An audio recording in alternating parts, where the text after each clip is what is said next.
want to start with Dak Prescott of the Dallas Cowboys.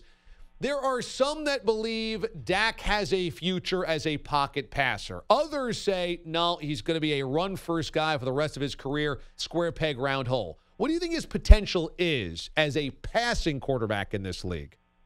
I think we've seen improvement. I just think when they're running the football well and the play-action game is working, that I think he's probably at his best. I think with most younger quarterbacks that are still in the developmental stages, I think that's probably the last piece of the puzzle, just in terms of getting them to quiet their feet a little bit, sit in the pocket, trust the protection. It's not only trust the protection, but understand the protection. Where are we vulnerable? What's the defense doing? Where are they bringing pressure? Do we have it accounted for and handled, picked up? How can I change the protection? Keep an extra defender, a blocker in, and pick up the blitz, and those type of things. And that just comes with time and reps and experience. I would tell you my biggest concern when I look at Dak Prescott, when I look at Lamar Jackson, when I look at Tim Tebow going back, when I look at Vince Young, those type of quarterbacks that have great athleticism, escapability, playmaking ability with their legs, is how can they function from the pocket, like you said, D.A. That's at some point, defenses are going to set the edge, defenses are going to have a controlled rush, and they're going to force you to function as a pocket passer. Either you can do that or you can't. And the ones that eventually are able to sit in there and make good, accurate throws and stare down the barrel and function that way are the ones that go on to have 10, 12-year careers. The obvious bridge to that answer is Lamar Jackson. They will host the Chargers, the Ravens of the Chargers, on Sunday, the early game. And right now, Lamar is not that guy. He's not going to sit back there and pick you apart as a passer. Do you think, though, his legs are dangerous enough that the Ravens can get past the Chargers? I think his legs are dangerous enough, and I think it's the way they're playing right now as a football team. I think the defense has been one of the best and most consistent defenses all year. They create turnovers with field position in short fields. They also, can stop the run, so that they make it difficult for you. And then, they've got Gus Edwards and Lamar Jackson. You've got two rookies back there that are just, pounding the rock at you, and a pretty good offensive line. They've got an offensive coordinator, and Marty Morningweg has done a really nice job in midseason, really dramatically changing their approach offensively. My concern with Lamar Jackson is twofold. Is one, which we just talked about. Is he ever going to be able to really be a really accurate passer from the pocket? And the second concern that I have is with his play style right now, can he stay healthy for 16 games? Because he takes a lot of vicious hits. He's going to have to learn to get down and not do that. But when you run the ball as much as he does, and you look at his frame and his body type, I just don't know that he's going to be able to be durable and be able to have a 10-year career if he continues what he's doing. Can the Ravens, though, win a couple of games of the playoffs, even if Lamar Jackson doesn't do that? In other words, running the football, Gus Edwards, rushing the passer, which they do so well, playing defense, a coach that has been there before. Can the Ravens win a couple of playoff games? Sure. I mean, they went out to Los Angeles, a couple of weeks back and beat the Chargers. I think they could do that again. I would tell you that here's the other concern, which I forgot to mention in my previous statement. If they fall behind by a couple scores early, that they're not built to come from behind and by throwing the ball a bunch. If you look at his numbers, he's been in the 20s. When you look at the pass attempts, that's the key. If he gets up into the mid-30s,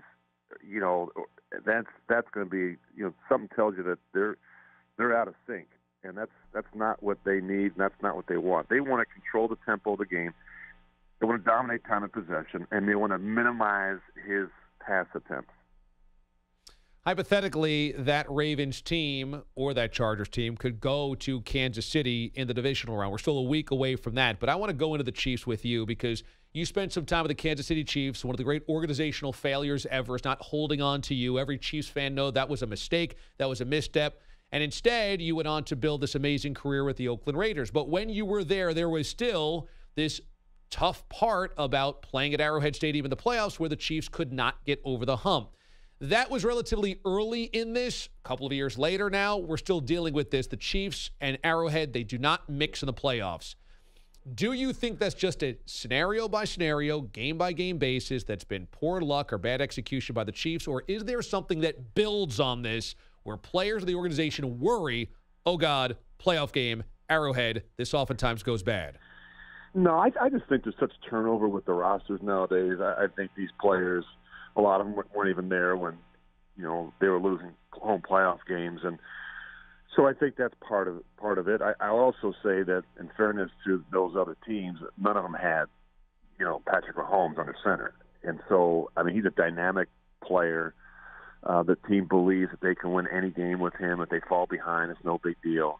Their defense isn't very good, but their defense, all they have to do is get a couple stops every game and let the scoring machine continue to do what it's been doing. So I think that's a dangerous team from the Mahomes factor, because he is such an explosive player that I don't know that they're ever going to be out of it, regardless of whether where they play, who they play. He's just, even the games that they've lost this year, they've come down to the wire, and if they get a stop by their defense, they probably would have won those games. So I'm a huge fan, as you can tell, of Mahomes. I just think I've been playing the game. I played the game for 17 years. I've been broadcasting for 14. So that's over 30 years. I've never seen a young quarterback come to the game with this type of ability and charisma, and he's got them all. Just check every box with Patrick Mahomes. Rich Gannon joins us from the NFL on CBS. With this Colts and Texans game, you have a Colts squad that was left to the altar last year by Josh McDaniels, and Frank Reich was kind of the secondary prize. Well, at the end of the day, it looks like Reich is the right guy for that job. What has Frank Reich brought to the table in your mind in Indianapolis that has really worked well this year? I think confidence, stability, and most importantly, this is why he deserves the Nobel Peace Prize or whatever award you want to give him. I don't think he'll get. I think he'll get some votes for Coach of the Year. But here's what he's been able to do that no other coach that coached Andrew Luck, and I'm not just talking about head coaches, but I'm talking about coordinators. They've protected the franchise quarterback. Just check in his first 5 seasons in the league.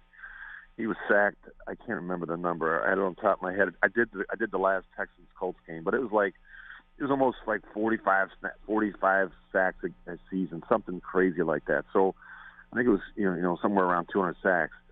And this season, that number has been cut way down. So I think they went even from last year to this year's sacks from last to first or wherever it was, the improvement. So they addressed the offensive line. They went out and drafted first and second pick, Nelson and Smith, the guard and the tackle.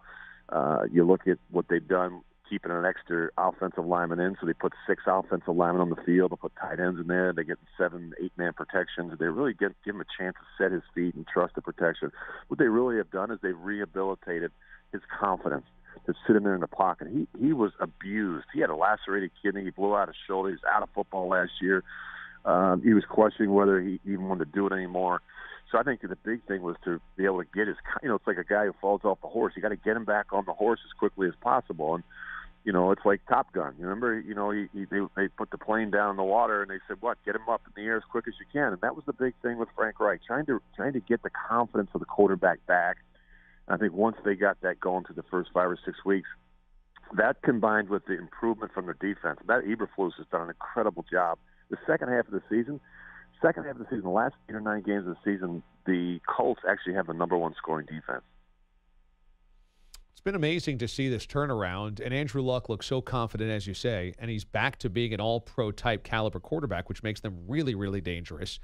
And then the final game of this weekend is the Eagles and the Bears. And I don't know if you can put your finger on what Nick Foles brings to the table. I'm trying to scientifically break it down, and I wonder if maybe it's just impossible to do so.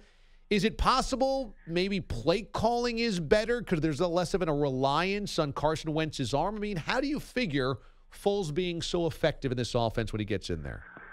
Well, a couple things. I think, he's a December and January quarterback. Last year he was struggling in the month of December, and then he got it turned on right before the first playoff game, and then of course we know what he did in the playoffs. It reminds me a little bit of what Flacco did.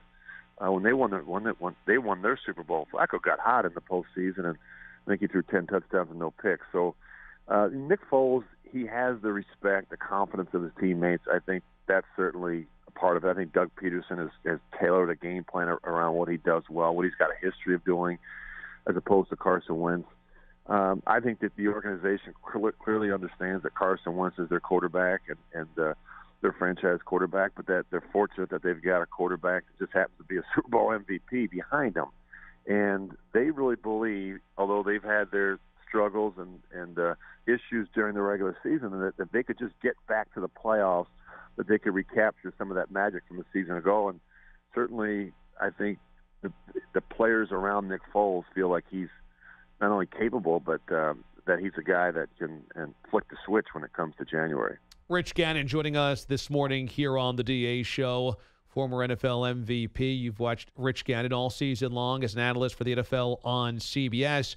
And for CBS, the game is the Chargers and the Ravens on Sunday afternoon, 1:05 Eastern kick, as the coverage begins earlier than that with the NFL today. Rich, it's been fun catching up with you all season long, man. I appreciate your help on this show throughout the year, and enjoy the playoff games, man.